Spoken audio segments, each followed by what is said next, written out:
still. And I'm sorry that he passed away. And I wish I could change it, but I can't. And I know that there's not a sentence in the world that's going to make anybody satisfied. The voice you just heard is Julie Bush. It's May 24th, 2024. Police rush to a quiet Las Vegas neighborhood, a place where crime feels distant, unreal, impossible. They arrive expecting a common domestic call. Instead, they find Julie kneeling over the motionless body of her boyfriend, Richard Pinardo, repeating through her tears, "I love him, I really do." Family and friends would later say Richard was loved deeply, respected widely. A man who laughed easily, cherished birthdays, barbecues, and quiet evenings with loved ones. On the surface, life seemed calm, even beautiful. But beneath smiles and family gatherings, tension was building, fueled by suspicion, jealousy, and something hidden deeper still. The cause of Richard's death wasn't complicated. He was violently struck by a vehicle. The reason why, however, stunned everyone: tampons. An everyday household item, yet, in Julie's eyes, evidence of betrayal. She was convinced Richard was cheating, and these simple objects, tossed carelessly into the garbage, transformed into undeniable proof of infidelity. Friends noticed Julie changing over time. Neighbors overheard arguments becoming more frequent, accusations louder, harsher. Julie's behavior became increasingly unpredictable, her mind clouded by the dangerous effects of methamphetamine use. Still, no one imagined it would lead to murder. As detectives combed through the evidence, they faced troubling questions. Could jealousy alone provoke someone to kill the person they claimed to love? Or had Julie's drug use distorted reality to such a degree that any small suspicion felt enormous enough to warrant violence? In court, Julie Bush wept openly, her face filled with grief and confusion. She insisted she never intended to kill Richard, that her love for him was genuine. Yet the evidence spoke of rage, the scene spoke of brutality. And Julie's own words on that frantic call spoke volumes. Tonight, you will witness a troubling journey. You will see how ordinary household items became symbols of mistrust, how love and violence twisted into something impossible to separate. Listen closely, observe carefully. Was this a tragic, spontaneous act of passion, or something calculated, hidden behind tears? You're watching Bruised Voice, true crime stories that challenge your perception of reality. Subscribe now, hit the notification bell, and share your theory in the comments. Tell us your thoughts, and from which part of the world you're joining us. Was Julie Bush overwhelmed by uncontrollable emotion, or was she perfectly aware of the consequences of her actions? Richard Pinardo was 36 years old when his life came to a devastating, violent end. Born and raised in the warmth of Las Vegas, Richard wasn't the type to draw attention, just a man living an ordinary life. Friends described him as someone who'd help anyone, the kind of man who showed kindness without expectation. He worked steadily, providing quietly and faithfully, enjoying weekends spent grilling burgers, cheering during football games, or simply relaxing with close friends and family. In the photos shared publicly after his tragic death, Richard smiles warmly, a smile now hauntingly out of reach. You see him holding his nephews, playing basketball, celebrating birthdays with sincere joy written plainly across his face. Each photo holds innocence, a brutal reminder of how fragile life is, and how quickly happiness can shatter into agony. Richard loved deeply.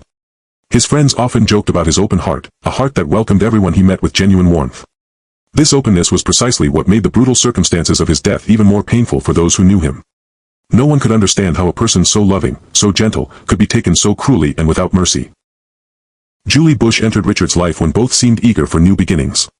Julie was 32 years old, energetic, seemingly vibrant, but beneath her outgoing exterior lay complexities far darker than anyone around her initially realized. Public records confirm Julie's troubled history, a documented struggle with methamphetamine abuse that consumed her in waves, gradually changing her demeanor, her judgment, and ultimately, her humanity. Neighbors began noticing unsettling patterns. Arguments echoed from behind closed doors, intense accusations hurled late at night, Julie's voice often strained, harsh, and filled with uncontrolled rage. Friends noticed Julie's behavior turning erratic. She'd snap without warning, her eyes wide, intense, frightening. Witnesses recounted publicly how quickly Julie's mood could swing from loving affection to explosive anger, how easily small disagreements escalated into fierce confrontations. What friends found alarming, however, was Julie's growing possessiveness over Richard. Public statements from friends and neighbors mentioned disturbing signs, phone calls in the early morning hours, furious demands to know Richard's every movement, accusations hurled without evidence, fueled by paranoia brought on by drug use. Richard remained patient, calm, believing perhaps naively that love could conquer the chaos. But this was a dangerous illusion. The warmth Richard offered Julie, his steadfast loyalty, was gradually met with escalating suspicion and jealousy, emotions intensified dramatically by her methamphetamine use, documented clearly in official reports. Her fixation grew obsessive, irrational, relentless. As the days wore on, friends worried openly for Richard's safety, recalling how Julie's temper had become unpredictable, dangerous. Publicly shared accounts tell of moments when Julie confronted Richard aggressively in front of family, accusing him wildly of betrayal, screaming about imaginary affairs, until Richard, embarrassed, hurt, would retreat silently, unsure how to defend himself against such ferocity. Julie's violent temperament was no secret to those around her. Friends openly recounted stories about threats Julie had issued to Richard when she suspected infidelity, threats that at first seemed empty, angry words spoken impulsively during heated arguments. But those threats became more explicit, colder, and far more disturbing as time passed. Neighbors recalled chilling moments, Julie shouting violently into the night air, promising dark consequences if Richard betrayed her. And yet, even with these disturbing signs, no one foresaw the horrifying event that eventually unfolded. Julie's public image was one of contradiction, publicly affectionate at times, yet privately fueled by paranoia and volatility. Friends struggled to reconcile these contrasting behaviors. Richard, perhaps blinded by love or loyalty, never fully grasped the depth of danger he was living alongside each day. The night Richard Pinardo's life ended, neighbors reported hearing a sudden, sickening crash, followed by Julie's screams echoing through the quiet street, screams not of panic alone, but mixed confusingly with angry accusations. Public court testimony would later reveal the full brutal reality: Richard struck violently by Julie's own vehicle, his body thrown and broken. In a horrifying instant, every argument, every accusation, every paranoia-filled confrontation culminated into irreversible tragedy. Friends publicly mourned Richard, unable to fathom how such brutality could descend upon a man whose entire existence revolved around kindness and gentleness. The very idea that an ordinary household item, tampons discovered casually discarded in a trash bin, could ignite such lethal violence seemed unreal, unfathomable. And yet it happened, leaving everyone who loved Richard haunted by images of his final moments, his pain, confusion, disbelief at the hands of the very person who professed to love him. Now, looking back at Richard's photographs, smiles frozen in happier days, the horror of Julie's brutality seems almost incomprehensible. Her drug-driven jealousy turned ordinary suspicions into violent obsessions, her love twisted until it became something monstrous. The extent of her brutality left scars not only on Richard's lifeless body but upon the hearts and minds of all who knew him. This is where you, the audience, become crucial. As you listen to Richard's story, consider your own experiences. Have you ever witnessed jealousy turn dangerous, seen love corrupted by paranoia, or encountered drug abuse that changed someone you knew beyond recognition? Share your experiences, your insights, your thoughts in the comments. Your voice matters, because, in Richard's memory, we must ask difficult questions. Was there something more that could have been done? Was this tragedy inevitable, or did signs go unnoticed for too long? Stay with us as we continue exploring this chilling, painful story. And remember, behind every headline, every horrifying act of violence, there is a human being, a victim who once lived, loved, and believed in brighter tomorrows. In the months leading up to the crime, the atmosphere around Julie Bush and Richard Pinardo shifted from warmth to tension, love to suspicion, affection to aggression. Neighbors recalled nights disrupted by shouting matches that spilled into the quiet streets of Las Vegas, disturbing the peace of families sleeping nearby. They remembered Julie's voice distinctly, sharp, piercing, accusing Richard repeatedly of betrayal, of infidelity, of lies no one could confirm. Public court testimonies revealed alarming text messages Julie sent Richard. Messages filled with threats, violent images painted vividly through chilling words. Friends expressed unease, feeling something was deeply wrong, yet uncertain how to intervene. Yet nothing in those arguments or those haunting messages fully prepared anyone for the brutality of May 24, 2024. The timeline constructed from public police reports begins calmly enough, an ordinary day disrupted only by an undercurrent of hostility silently stalking the couple. It was late evening. According to public court records, Julie Bush returned home already consumed by paranoia fueled by methamphetamine. She searched through the house relentlessly, desperately hunting for signs of betrayal. Eventually, something small caught her attention, a few discarded tampon wrappers lying innocently in a trash can. A seemingly harmless discovery exploded inside Julie's mind, warped by drug-fueled paranoia, into an unforgivable betrayal. Witnesses living nearby described hearing sudden, violent shouting erupting once again. Richard's voice was quieter this time, almost pleading, trying to reason. Julie's was louder, angrier, uncontrollable, her accusations intensified. Public records described Julie's furious departure from the home moments later, slamming doors with enough force that windows rattled. Richard, unaware of Julie's intentions, stepped outside to calm the situation, standing vulnerably in the driveway. Neighbors glanced through curtains, watching anxiously, unsure how to react, not knowing the horror that would unfold before their eyes. Julie, in a moment of madness documented graphically in police reports, got behind the wheel of her car. Without hesitation, without mercy, without compassion, she pressed her foot down on the gas pedal and aimed the vehicle directly at Richard. Eyewitness accounts from court documents detailed the horrifying moments clearly. The engine roaring, tires screeching as rubber burned against concrete, and the look on Richard's face, utter disbelief giving way rapidly to terror as the car barreled relentlessly towards him. The collision was gruesome, devastatingly brutal, witnessed in clear detail by neighbors frozen in their doorways. Richard's body was thrown violently across the pavement, limbs twisted grotesquely, bones shattered instantly from the impact. Blood sprayed the driveway, staining the concrete deeply, vividly, marking the exact place of the horrific assault. Witnesses recalled Richard attempting to move, small, helpless gestures, desperately fighting to cling to life. Eyes wide open, glazed with shock and agony, his lips trembling with unspoken confusion. Neighbors described the haunting, gut-wrenching sounds he made, gasping painfully, trying to breathe through punctured lungs, each breath a tortured struggle as he lay helplessly broken on the ground.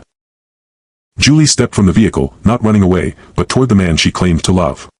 But rather than offering aid, court records noted her continuing to scream accusations at Richard's mangled form, still fixated on imagined betrayals, showing no remorse, no concern for his excruciating agony. Friends publicly expressed horror at how callously she stood over him, indifferent to his immense suffering, more focused on her anger than his fading life. Emergency responders described the scene as utterly horrifying, like something from a nightmare. When paramedics arrived, Richard was barely alive, his injuries catastrophic, bones protruding visibly from his broken body, internal organs critically damaged, his lifeblood pooling darkly beneath him.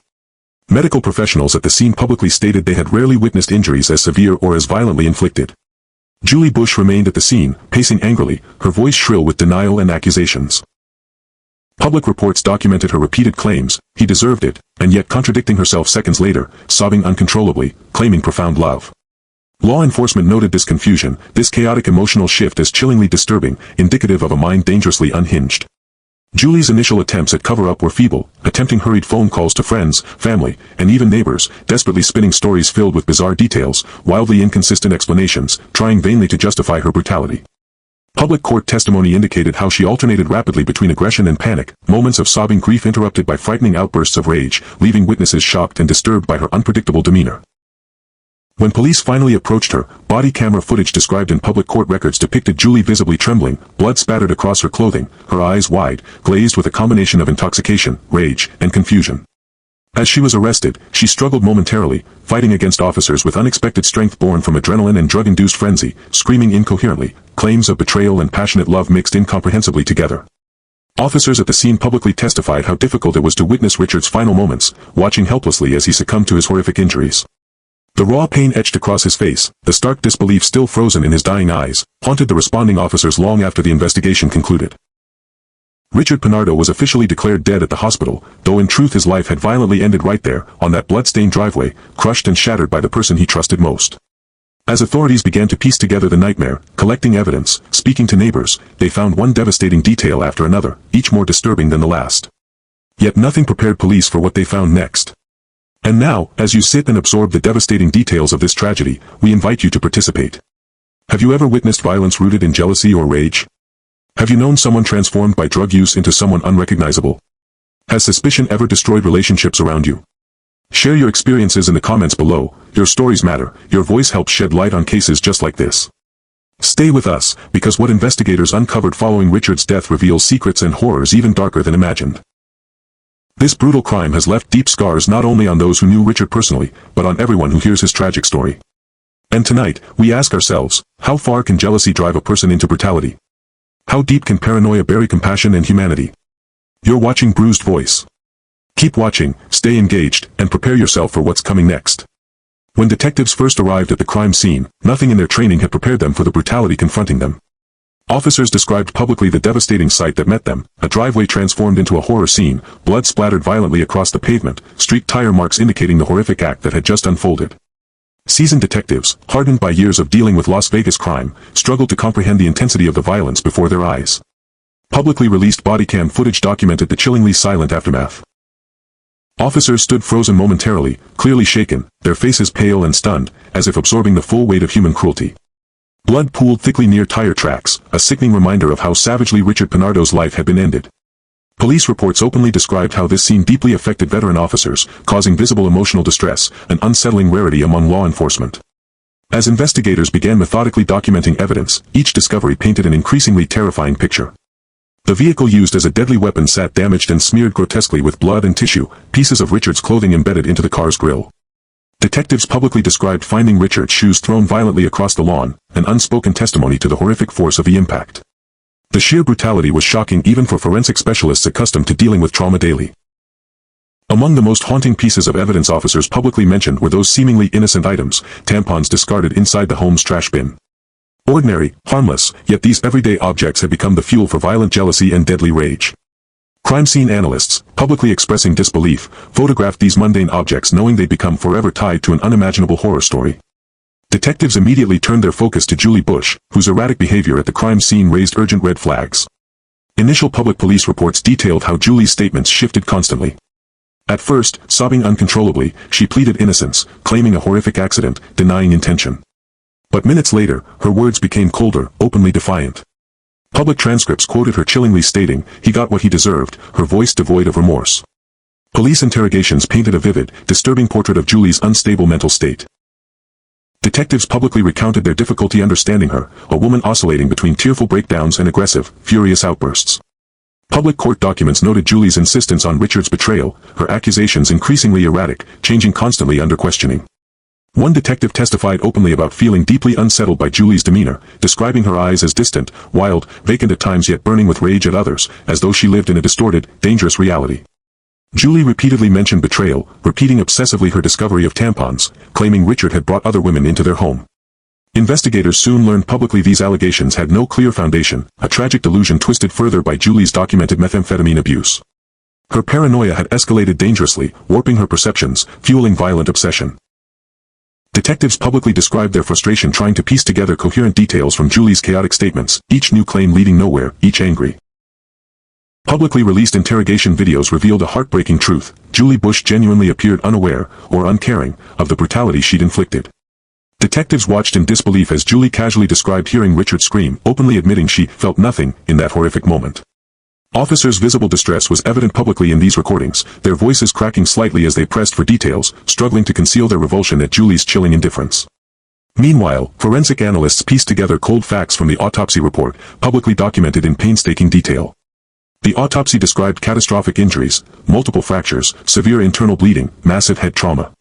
Public records graphically detailed how Richard's body bore horrifying evidence of tremendous force, bones crushed beyond recognition, internal organs irreparably ruptured.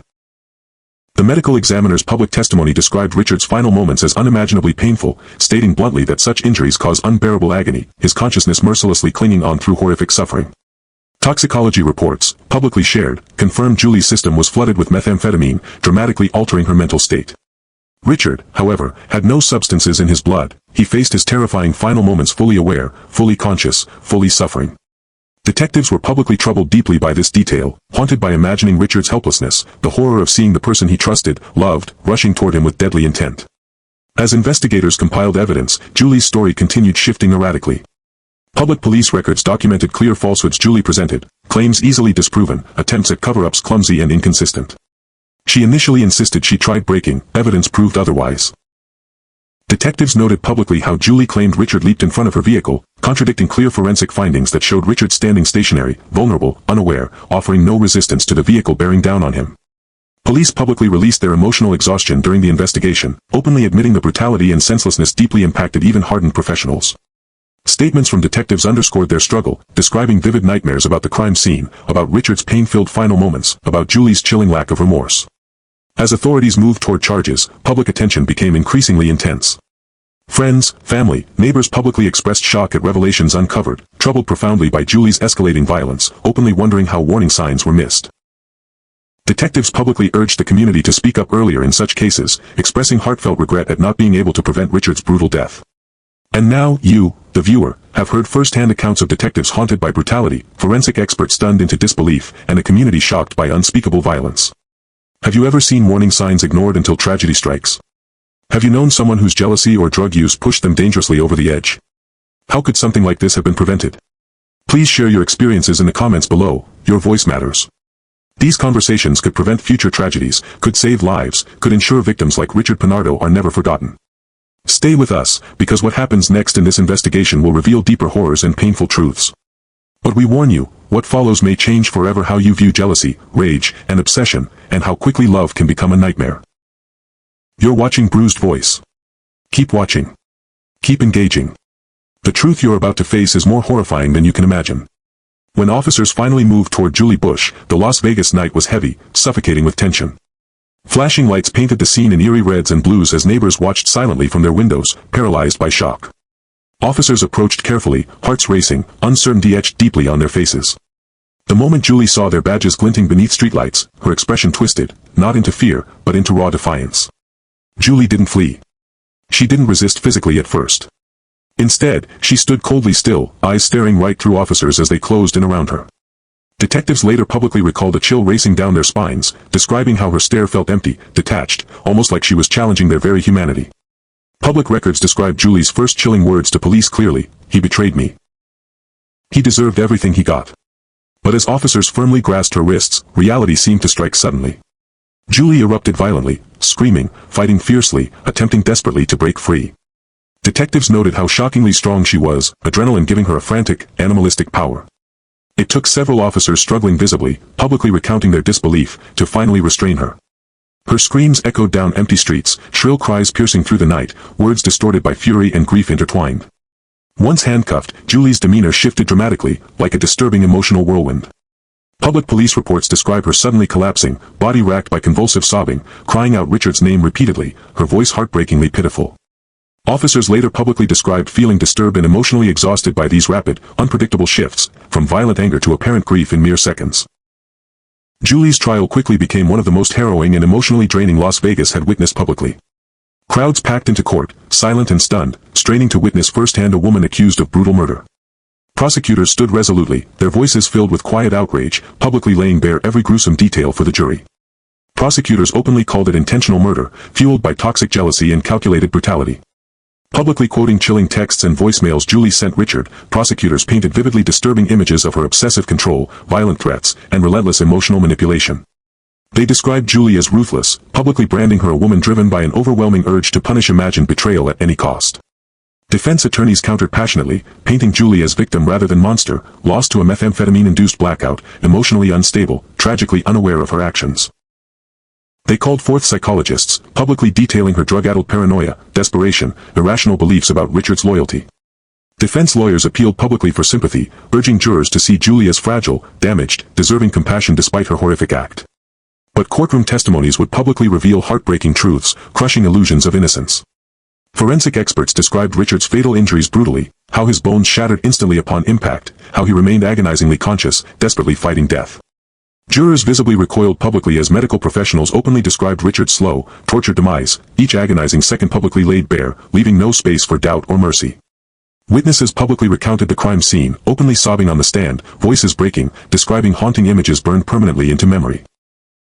Richard's broken body sprawled grotesquely, blood seeping slowly across concrete, his face frozen forever in shocked disbelief. Courtroom observers wept silently, unable to contain horror or grief.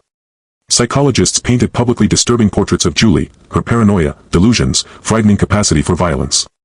They openly described her emotional blackmail, manipulative messages sent to Richard, designed cruelly to control, punish, confuse.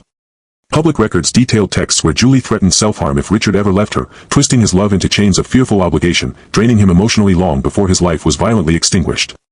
Then Julie herself testified, a spectacle the courtroom braced itself for publicly.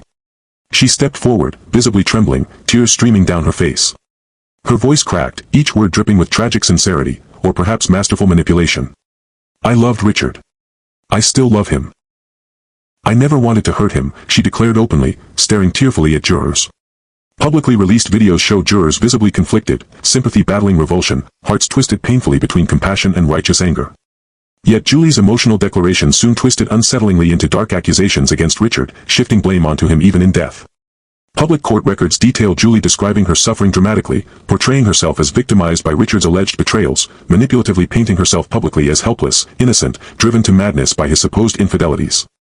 Her words chilled observers, disturbing many who publicly recognized this as classic emotional blackmail, cruelly exploiting sympathy, shifting responsibility onto the victim himself.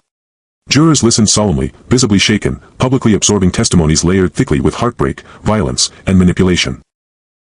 Tension filled the courtroom as attorneys delivered closing arguments publicly filled with emotional intensity. Prosecutors condemned Julie's calculated cruelty openly, defense pleaded passionately for compassion, claiming mental illness and drug-induced confusion had tragically distorted her reality. Jurors withdrew silently to deliberate, the courtroom anxiously waiting publicly, breaths held, hearts pounding. Hours dragged slowly, tension thickening unbearably. Finally, jurors returned, faces pale, eyes haunted publicly by truths they'd witnessed. The verdict was read aloud, Julie Bush found guilty of murder in the first degree.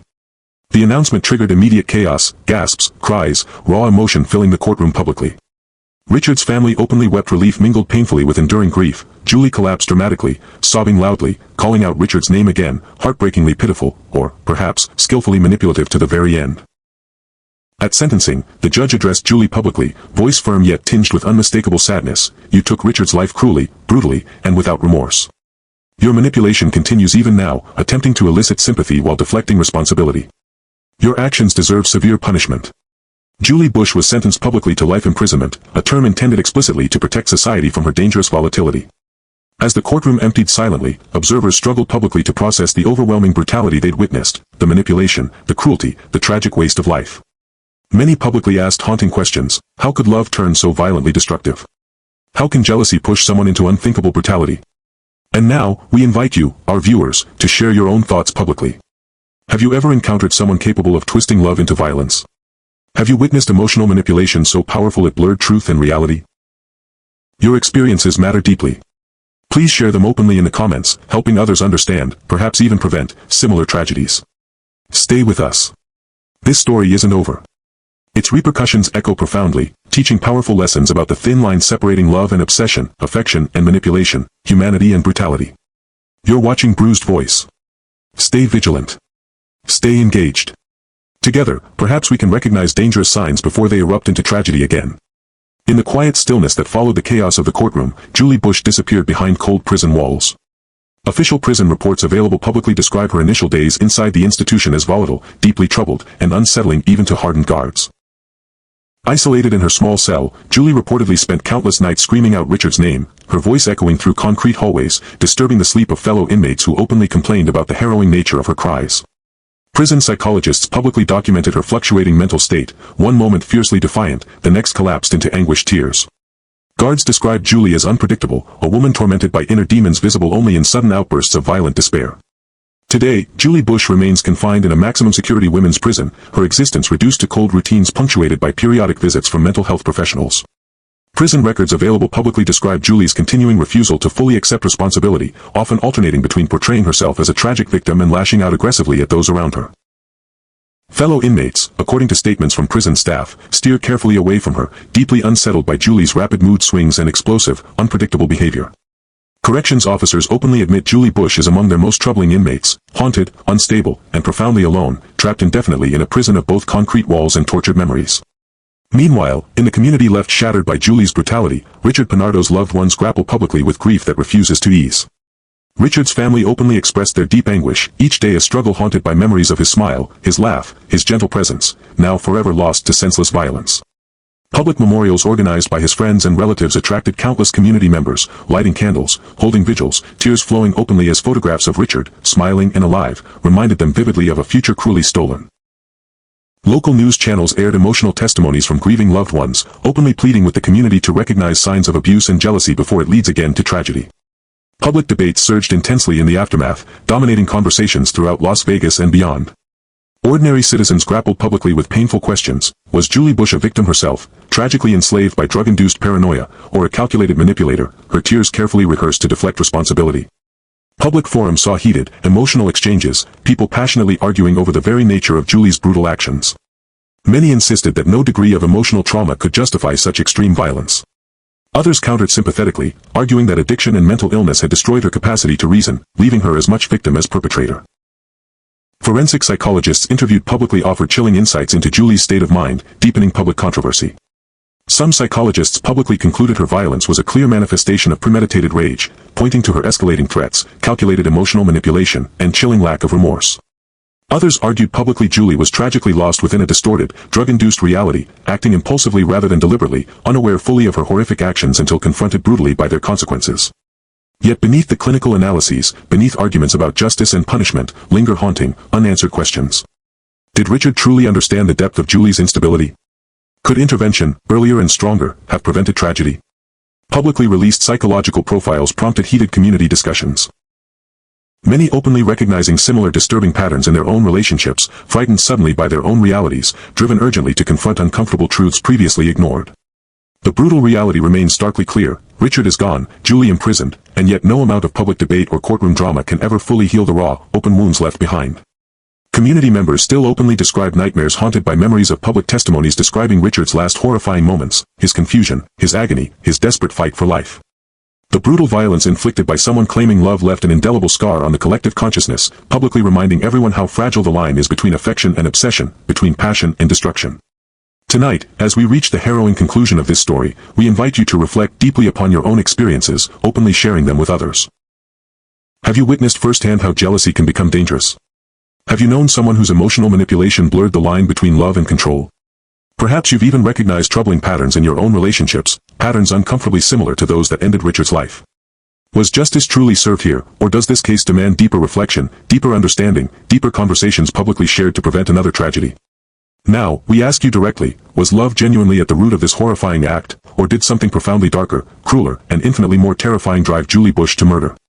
Please, share your thoughts, your stories, your insights publicly below. Your experiences could help others recognize dangerous signs before it's too late. Stay vigilant, stay aware, and above all, stay compassionate, because beneath the shock, horror, and brutal details remains one essential truth. Behind every act of violence lies humanity lost, relationships shattered, lives changed forever. You're watching Bruised Voice. Your voice matters, use it wisely, courageously, compassionately. Richard Pinardo woke up that morning unaware that it would be the final sunrise he'd ever see. He went about his day like most of us do, routine, mundane, unremarkable. He wasn't running from danger. He wasn't looking for trouble. He didn't know that someone who once said, "I love you," would choose that very day to end his life so violently that seasoned detectives would later describe the crime scene as the kind that stains memory forever. The cruelty of Richard's death was not just in the force of the impact. It was in the betrayal. The emotional violence that came before the physical one. The weeks and months of manipulation, threats, and psychological control that slowly broke him down while he tried, in vain, to hold on to what he thought was love. Julie Bush didn't just kill Richard in one moment of rage. That moment was only the final act. The beginning was made up of ignored warnings, dismissed red flags, emotional blackmail, and a terrifying progression from jealousy to obsession. This wasn't just a tragedy. It was a horror show hidden in plain sight. You've heard the facts. You've followed the story. You've seen how someone's heart can become a weapon. Now we're asking you, what do you think truly drove Julie Bush to murder Richard Pinardo? Was it uncontrollable rage triggered by suspicion? Or was it a cold, calculated punishment masked as heartbreak? Was her courtroom breakdown an expression of grief, or a final attempt to manipulate those left behind? We want to hear from you. Have you ever experienced something that made you question someone's love for you? Have you ever seen jealousy cross the line into control? Into fear? Have you watched someone try to twist guilt into devotion? If this story reminds you of anything, no matter how small, please share it in the comments. Not just to be heard, but to warn someone else who might be living a nightmare they haven't recognized yet. You've just watched one of the most disturbing love stories ever documented, a story where affection turned into annihilation, and where trust was buried beneath a body. This is Bruised Voice. If these stories matter to you, if you believe in uncovering the truth, in remembering the victims, in helping others see the signs, then don't forget to like this video, subscribe, and hit the notification bell so you never miss a story like this again. And please, share your voice in the comments. Your story might be the one that saves someone else from becoming another headline. Stay safe. Stay aware. Stay alive.